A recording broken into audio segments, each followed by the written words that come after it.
પાટણ શહેરના સોનીવાડામાં મહાગૌરી જ્વેલર્સ નામની દુકાનમાં ગઈ તારીખ 2/8/2025ના સાંજના 2 ઇસમો આવી અને 18થી 20 નંગ વીટી આશરે 3,24,000ની ચોરી કરીને લઈ ગયા. એ ફરિયાદ પાટણ સિટી એ ડિવિઝન શહેરમાં દાખલ થયેલી, જે બાબતે એલસીબીના પીઆઈશ્રી ને અને એમના માણસોને આ બાબતે અલગ અલગ ટીમો બનાવી અને આ બાબતે તપાસ ચાલુ હતી, જેમાં ભારે જહેમતના અંતે એમણે ટેકનિકલ સોર્સ અને હ્યુમન સોર્સથી આ માહિતી ડિટેક્ટ કરવાના પ્રયત્નો કરેલા, જેમાં એમને માહિતી મળેલ કે જે મોટરસાયકલ લઈ અને ઈસમો આવેલા, મોટરસાયકલ GJ16DJ 1640નું અને એની સાથે બીજી એક I-20 ગાડી છે જે નંબર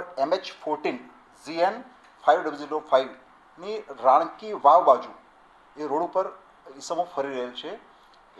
એના આધારે એલસીબીની ટીમ એ બંનેને પકડી લાવેલી અને પૂછપરછ કરતાં સંતોષકારક જવાબ ના આપતા હોય એમને જે વૈજ્ઞાનિક પદ્ધતિથી પૂછપરછ કરતાં આજે 4 ઈસમો પકડાયેલા છે ગાડીમાં.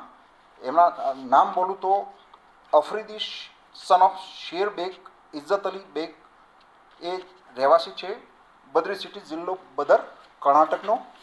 બીજો ઈસમ છે જાવેદ અલી રાયત અલી શેખ, એ પણ બદ્રી સિટી, જિલ્લો બિદર, કર્ણાટકનો છે.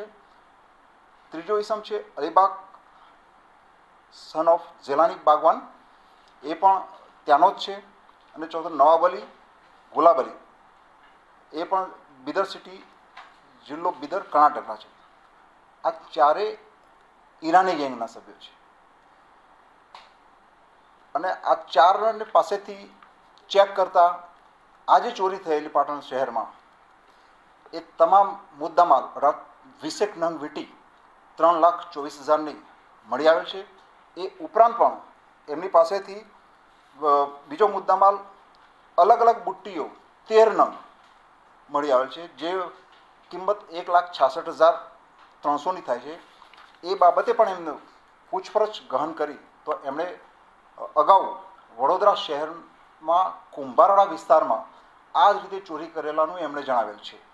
આમ પાટણ જિલ્લા એલસીબીએ ભારે જહેમત કરી અને અત્રે દાખલ થયેલો ગુનો અને વડોદરા શહેરમાં જે ગુનો દાખલ થયેલો છે એ ઉકેલી નાખ્યો છે. આ આરોપીઓની એમઓ એવી છે કે